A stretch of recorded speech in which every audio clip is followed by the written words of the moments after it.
Hi friends, welcome back. இது last week நடந்த happenings தான். நம்ம ஒர்க் ஃப்ரம் ஹோமில் இருக்கும்போது ஸ்பைடியை பிக்கப் பண்ணுறது, ட்ராப் பண்ணுறது, கருவேப்பிலை வாங்குறது, கொத்தமல்லி வாங்குறது, இந்த மாதிரி டிரைவர் வேலை எல்லா வேலையும் பார்த்துட்டு இருந்தோம். இப்போ நம்ம ரெகுலராக ஆஃபீஸ் போகிறனால நம்ம ஸ்பைடியை ட்ராப் மட்டும் தான் பண்ண முடியுது. பிக்கப் வந்து அவங்க ஸ்கூல் வேன்லேயே வராங்க. பட் நெக்ஸ்ட் மந்த்லேருந்து வேனும் இல்லை, வெக்கேஷனால் அப்படின்னு சொல்லிட்டாங்க.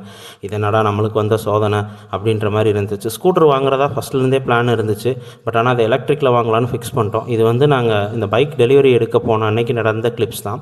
பட் ஆனால் இதோட ப்ராசஸை நான் ஒரு 10 days முன்னாடியே ஸ்டார்ட் பண்ணிட்டேன். ஸோ இந்த ஏத்தர் ஷோரூமில் பார்த்தேன், டிவிஎஸில் பார்த்தேன், அடுத்து ஹீரோவில் பார்த்தேன். ஸோ ஹீரோவில் பார்த்ததில் இது கொஞ்சம் லேட்டஸ்ட் எடிஷன். ஸோ இது கொஞ்சம் கன்வீனியண்ட்டாகவும் காம்பேக்டாகவும் இருந்த மாதிரி இருந்துச்சு. சரி, இதையே டெலிவரி எடுத்துகிட்டு அடுத்து என்ன கோயிலுக்கு போகலாம் அப்படின்னு சொல்லி கிளம்பி வந்துட்டோம். கோயிலில் சாமிலாம் கும்பிட்டு வந்து பார்த்தேன். என் ஒய்ஃப் 2 எலுமிச்சம்பழத்தோடு நிற்கிறாங்க. இதை டயரில் வச்சு ஏற்றணும் அப்படின்னு. விவேக் சார் டயலாக்ஸ் தான் ஞாபகம் வந்துச்சு. ஏன்டா உள்ளே இருக்கிற ஸ்பேர் பார்ட்ஸில் ஓடாத வண்டியோட இந்த எலுமிச்சம்பழத்தை ஏற்றுறதுனால ஓட போகுதுன்ற மாதிரி. இதுதான் நாங்கள் வாங்கின பைக்கு. இந்த பைக் நேம் பார்த்தீங்கன்னா ஹீரோ விடா VX2 ப்ளஸ் லேட்டஸ்ட் எடிஷன். எல்லோரும் சொல்லுவாங்க பிளாக் கலர் அமையாதுன்னு. பட் எங்களுக்கு பிளாக் தான் எல்லாத்துலேயும் அமையும். சரி, எல்லாம் சாமியெல்லாம் கும்பிட்டு எலுமிச்சம்பழத்தெல்லாம் ஏற்றிட்டு அடுத்து என்னமான்னு கேட்டால், வாங்க வீட்டில் போய் டின்னர் சாப்பிட்லாம் தோசைன்றாங்க. ஏமா உன் பேரில் பைக்லாம் வாங்கியிருக்க, வாமா ட்ரீட் வைமான்னு டின்னர் அவங்க தலையில் கட்டியாச்சு. சரி, ஐஸ்கிரீம் சாப்பிட்லன்னா எப்படி? நாங்கள் ரெகுலராக ஐஸ்கிரீம் சாப்பிட்ற கடைக்கு வந்து அங்கே கரண்ட் இல்லை. இது ஒரு கேண்டில் லைட் டின்னராக அமைஞ்சு போச்சு. ஸோ நாங்கள் எவ்வளோ ப்ரைஸ்க்கு வாங்கினோம், என்ன ஷோரூமில் வாங்கினோம், வண்டியோட ஸ்பெசிஃபிகேஷன்லாம் வேணுன்னா கமெண்ட்ஸில் சொல்லுங்கள், நான் டீட்டெயிலாக ஷேர் பண்ணுறேன். இன்னொரு வீடியோவில் பார்க்கலாம். பாய்.